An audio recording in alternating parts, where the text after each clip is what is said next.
백군종의 전지적 비트코인 시점. 여러분 안녕하세요. 서프라이즈 뉴스가 있습니다. 이번 주 금요일에 제가 저녁 9시 여러분들께 유튜브 라이브로 찾아옵니다.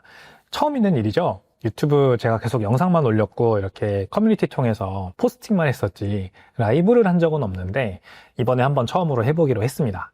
그래서 여러분들과 본격 비트코인 관련 융단 폭격 대화를 나누고 여러분들께서 궁금하신 부분 답변도 해드리고 그리고 제가 하고 싶은 얘기도 자유롭게 좀 더 편한 분위기에서 해볼 수 있는 그런 시간 갖도록 할 테니까요.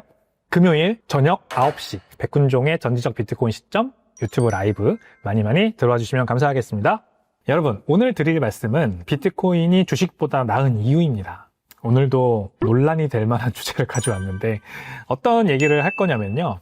그냥 단순히 주식보다 낫다 이런 얼토당토하는 주장이 아니라 지금 현재 우리가 주식에 어떻게 투자하고 있는지를 보면서 비트코인이 그래서 더 낫다라는 말씀을 드리려고 하니까 한번 잘 들어주세요. 최근 1년간 테슬라 주가 추이입니다. 한국 투자자 테슬라 20조 3,881억 원어치나 보유하고 있는데 최근 한 달간 무려 31.48%나 대폭락을 해버렸죠. 500불 언저리까지 갔던 테슬라 주가 지금 3월 10일, 11일 기준으로 230불까지 떨어졌어요. 반토막 이상 나 있는 상태입니다. 얼마나 많은 분들이 힘드실까요? 그래서 뭐 가격은 떨어질 수 있죠. 그리고 비트코인 가격도 이 정도 떨어지는 일도 흔하기 때문에 사실 그렇게 큰 뉴스는 아닌데 문제는 이겁니다. 한국인이 사랑한 주식의 배신. 테슬라 레버리지 ETF 80% 급락했다. 런던에 상장된 테슬라 3배 ETF 한국인이 90% 넘게 보유하고 있다. 이게 문제입니다, 여러분. 비트코인에 많이 투자하고 있는 거 왜 누가 뭐라고 해요? 테슬라 주식 한국인이 많이 보유하고 있는 거? 뭐 그럴 수 있습니다. 근데 테슬라 3배 ETF에 한국인이 90% 넘게 쏠려 있다는 건 이건 문제입니다. 왜 한국인들은 이렇게 레버리지를 좋아하는가? 그리고 너무나도 심한 쏠림 현상이 항상 일어나는가? 좀 이렇게 테슬라만 좋은 것도 아닌데 그동안 좋은 주식도 굉장히 많았어요.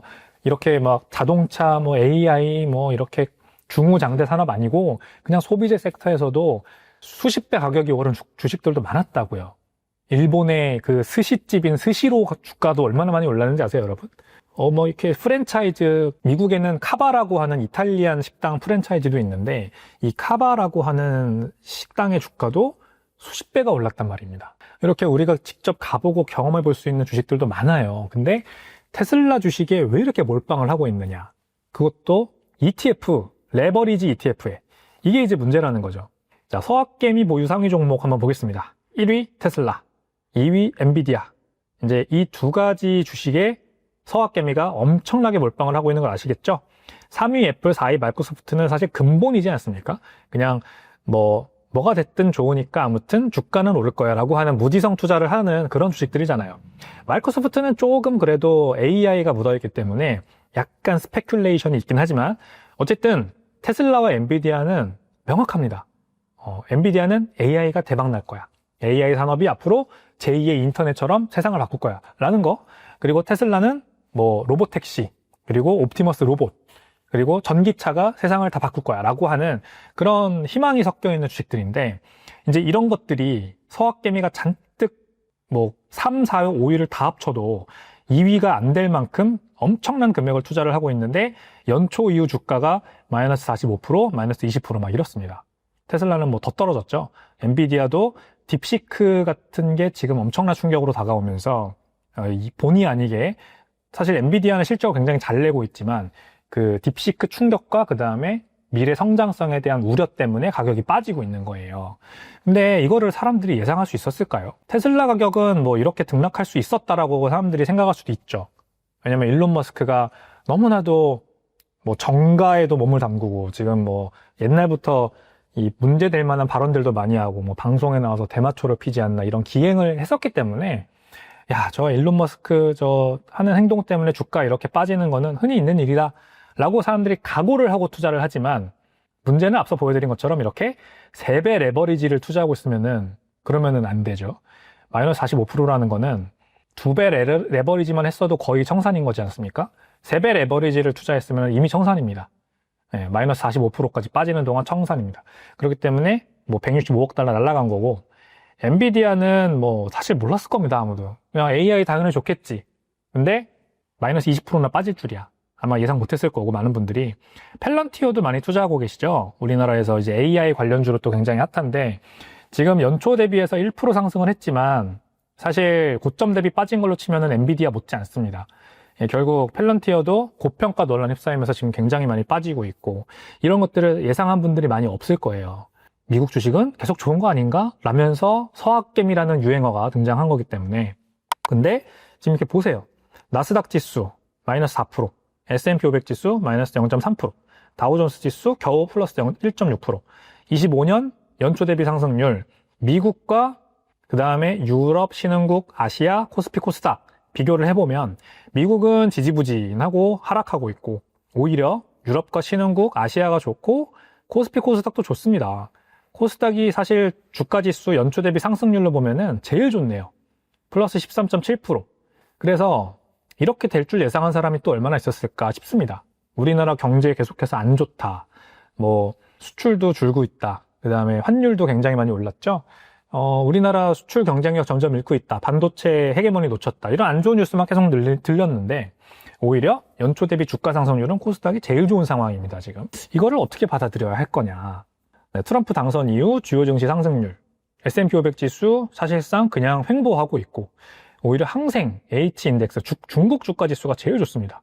아니, 트럼프가 당선되면은 중국이 엄청난 피해를 볼 거로 우리가 다들 예상하지 않았어요? 왜냐하면 이 트럼프 대통령은 중국을 무조건 때리는 걸로 정책을 가져가기로 했었으니까, 무역 정책, 관세 엄청나게 세게 매기고 중국과의 전쟁을 사실상 선언한 거나 마찬가지였는데 왜 중국 주가 지수가 이렇게 올라가느냐. 이게 이제 사람들이 예상 못한 부분이죠. 그리고 그것과 더불어서 코스피도 뭐 나쁘지 않게 흘러가고 있습니다, 이렇게. 그러니까 여러 가지 예측하지 못한 측면이 이 주가에는 많이 요소가 작용을 한다. 이게 결국 주식 투자가 어려운 거거든요. 물론 비트코인도 마찬가지예요. 비트코인 가격도 예측할 수 없어요. 지금 제가 말씀드린 걸로 똑같이 대입을 해보면 트럼프가 당선이 되어서 중국을 때리기 했는데 비트코인 가격이 왜 떨어지냐. 이렇게까지 예측하는 거 굉장히 어렵습니다. 제가 지금 드리고 싶은 말씀은 그게 아니라 지금 이러고 있다는 거예요. 미장에서 국장으로 환승하고 있대요. 한국 증시 ETF 담은 개미들. 국내 증시 추종하는 ETF 이달 순매수세로 전환. 그동안 계속 국내 증시는 떠나라. 국장은 원수한테나 투자를 추천하는 거다. 이러면서 국장에서 다 떠났는데, 그래서 서학개미라는 말이 유행했는데 지금 이제 다시 국내 ETF가 순매수세로 전환했다라는 거죠. 그러니까 지금 이걸 가지고 커뮤니티 SNS에서는 국장 다시 내려가는 신호인가 보다. 왜? 개미들이 돌아오고 있으니까. 지금 이런 다소 섞인 비난이 막 나오고 있는 거고, 더 문제는 뭐냐면요. 3월 11일 기준입니다. 개인 투자자가 가장 많이 순매수한 ETF 순위 보세요. 코덱스 레버리지. 이 레버리지, 또 레버리지. 코덱스 코스닥 150 레버리지. 그냥 코덱스 200 타겟 위클리 커버드 콜이라는 그냥 뭐 배당 나오는 그런 ETF인가 보죠. 그리고 그냥 코덱스 200. 이거는 두 개 합쳐도 또 2위, 이 150 레버리지만큼도 안 됩니다. 그리고 코덱스 레버리지 688억. 제일 많습니다. 한국인들은 레버리지를 좋아한다. 왜 이렇게 레버리지를 좋아하냐? 근데 국장이 얼마나 어렵냐면 이런 일이 또 발생을 하는 겁니다. 속도내는 LS 계열사 IPO, 갈 길 바쁜 밸류업의 찬물, 중복 상장 논란, 개미 국장 탈출 부채질 비판. 무슨 말인지 아시겠나요? 우리나라는 이 쪼개기 분할 상장을 많이 하기로 유명하죠. 가장 대표적인 게 LG화학. 우리나라에서 배터리 대유행할 때 LG화학 주가 떡상하니까 LG화학이 LG에너지솔루션이라는 배터리 자회사를 분사해버리고 상장시켰죠. 그렇게 분할 상장을 하면서 LG화학 주가는 떨어지고 LG에너지솔루션은 이제 뭐 나름 괜찮은 주가를 흐르다가 지금은 또 떨어지고. 아무튼 이렇게 자꾸 쪼개기 중복 분할 상장을 하는 게 이 우리나라 증시에서는 또 하나의 고민해야 될 스트레스 포인트입니다. 가뜩이나 국장은 투자하기 힘들어 죽겠는데 가격도 잘 안 오르고 섹터도 굉장히 종횡무진, 어디가 올라갈지 모르고, 그리고 대주주 오너 리스크도 있고 막 이렇게 복잡해 죽겠는데 뭐 주가 하나 좀 날라갈라 치면은 바로 쪼개기 분할 상장해버려. 그래가지고 갖고 있던 주가는 가격 떡락하게 만들고 이제 그 쪼개기 분할 상장한 주가를 많이 가지고 있는 대주주들이나 돈 많이 벌고 그거 이제 다 자기들끼리 해먹고 나서 가격 떨어지게 만들고 약간 이렇게 계속 반복되는 거예요. 근데 우리나라 지금 연초 대비해서 코스피 코스닥 지수 많이 올라가게 한 게 바로 방산이잖아요. 방산조선. 그래서 LS 계열사가 이렇게 LS 관련 주가가 이렇게 좋으니까 또 계열사 IPO 한다는 거 아닙니까? 참 대단하지 않습니까? 참 국장 투자는 힘들다. 그게 이제 문제고요. 미장 투자도 어렵습니다. 왜? 우리나라 사람들은 레버리지를 좋아하기 때문에. 보실래요? 지금 토스증권의 이 거래대금 탁백 실시간 순위인데요. 1위 처음 들어봅니다. 저희가 TSLL이라는 종목이 있어요. 그리고 2위는 NVDL이랍니다. 그리고 4위는 인버스 이렇게 돼 있네요. TSLQ 다 저는 처음 들어봅니다. MSTO는 뭔지 알겠네. 제가 채널에 MSTR 그 스트래티지 관련된 영상 올리면은 이렇게 MSTU는 어떠냐는 댓글이 많이 달리더라고요.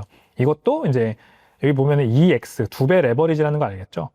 그래서 상위 9개 종목 중에 무려 7개가 레버리지 종목입니다.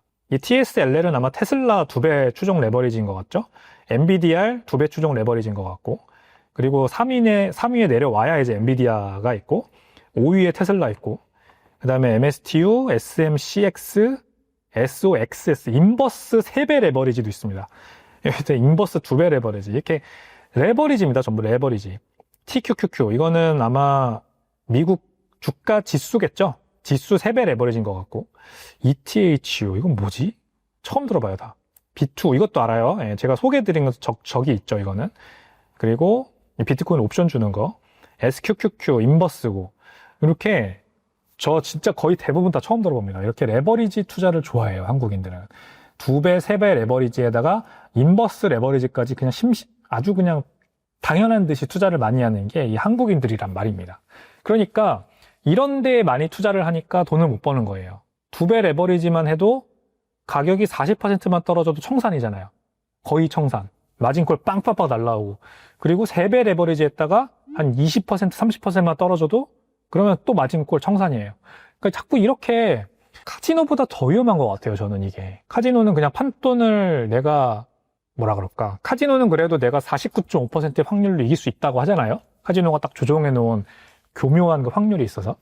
근데 주식시장은 그런 게 없어요. 그냥 이렇게 2배, 3배 레버리지 껴가지고 투자하다가 내가 예상치 못한 가격 하락 한두 번만 나오면 그냥 처맞고 끝나는 거거든요. 원금까지 다 잃고. 이렇게 투자를 하는 게 문제다.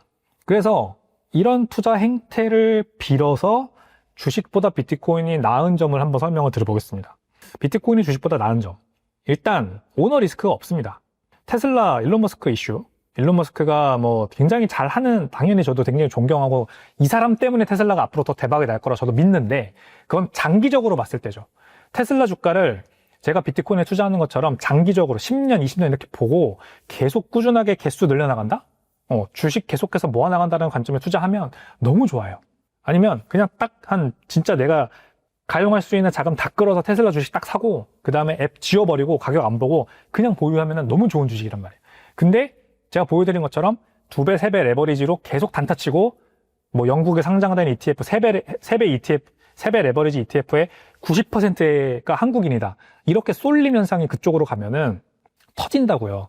일론 머스크 한마디 할 때마다 뭐 행동할 때마다 그럴 때마다 계속 터져나갈 텐데 오너 리스크가 있는 거죠. 그러면 테슬라는 오너 리스크가 엄청난 기업인 겁니다. 한국인들한테는. 그리고 삼성, 뭐 이재용 사고 리스크 이런 것 때문에 주가가 막 흔들리는 거예요. 그러니까 안 된다. 근데 비트코인은 그런 건 없죠. 적어도 사토시 나카모토가 없잖아요. 사라져버렸어. 그러니까 오너 리스크라는 게 없어요. 그래서 차라리 비트코인에 투자하는 게 낫다. 네, 그럴 거면 라는 말씀을 드리는 거고, 비트코인은 쪼개기 분할 상장 리스크 없죠. 제가 말씀드린 것처럼 우리나라는 아주 그냥 뭐 가격 오를 것 같으면 그냥 바로 쪼개버립니다. 대표적으로 LG화학, 배터리 사업 성장성 바탕으로 LG에너지솔루션 분할 상장하면서 LG화학 주주들이 예상치 못하게 가격 하락 쳐맞았죠. 그래서 잘 된다 싶으면 바로 분할 상장. 이런 거 뭐 예상할 수 있습니까? 내부자들만 아는 정보, 대주주들만 아는 정보. 결국 개미 투자자들은 계속 눈 뜨고 당하는 거예요. 비트코인은 그런 게 없습니다. 그냥 2100만 개로 발행량이 고정되어 있고 추가 발행, 쪼개기 이런 거 없어요. 아주 투명하게 지분 희석 리스크 따위 없이 그냥 안정적으로 투자할 수 있는 자산이기 때문에 유리합니다. 세 번째, 국가 디스카운트 리스크 없습니다. 제가 이제 코스피, 코스닥 얘기 계속 드리잖아요. 지금은 좋죠. 근데 이것도 방금 말씀드린 것처럼 LS 쪼개기 분할상장 IPO 하고 막 이런 뉴스 나오고, 그 다음에 뭐 국내에도 뭐 정치적인 이슈라던가 여러 가지로 또 디스카운트 받아요. 코리아 디스카운트 받는다고요. 그러면 또 코스피, 코스닥은 그것 때문에 떨어지는 거예요. 기업들 아무리 잘하고 막 산업이 막 수출 실적 막 역대급 갈아치우면서 빵빵빵 잘 나가도 증시는 못 간다고요. 그게 국가 디스카운트예요. 한국의 코리아 디스카운트 아주 대표적이죠. 중국의 규제 리스크. 예, 중국 기업들 잘하면 뭐 하냐고. 시진핑 리스크. 뭐 홍콩 노란 우산 시위 리스크. 신장 위구르 지역 뭐 데모하고 막 이런 거에 대한 리스크. 이런 것 때문에 글로벌 기업인데도 불구하고 낮은 주가 평가를 받는 경우가 많습니다. 근데 비트코인은 특정 국가에 소속돼 있지 않기 때문에 이런 이슈가 없죠. 특정 지역의 정치적 요인에 가격이 좌지우지 되는 건 상당히 적습니다. 그나마 미국에서 어떤 일이 발생하느냐에 따라서 비트코인 가격이 조금 이제 그런 이슈들과 동행하긴 하죠. 하지만 우리나라에서 무슨 일이 있든, 유럽에서 정권이 교체됐든 이런 게 이슈가 있습니까? 없다는 겁니다. 그래서 훨씬 주식보다 낫다. 마지막, 내부자 거래와 정보 비대칭 리스크 없다. 대표적으로 엔론 사태 같은 거, 내부자들만 알고 있는 정보를 활용해서 선취한 다음에 결국에는 가격 제일 높을 때 이 내부자들은 다 팔고 나가고 나머지 가격 떨어질 때 개미들이 타게 만드는, 그래서 가격 떡락하고 우리만 다 피해자 되게 만드는 그런 일들이 비일비재하게 일어나지 않습니까? 루나 폭락 사태 생각해보세요. 이게 주식에만 국한된 문제가 아니라 대부분의 알트코인들도 다 마찬가지잖아요.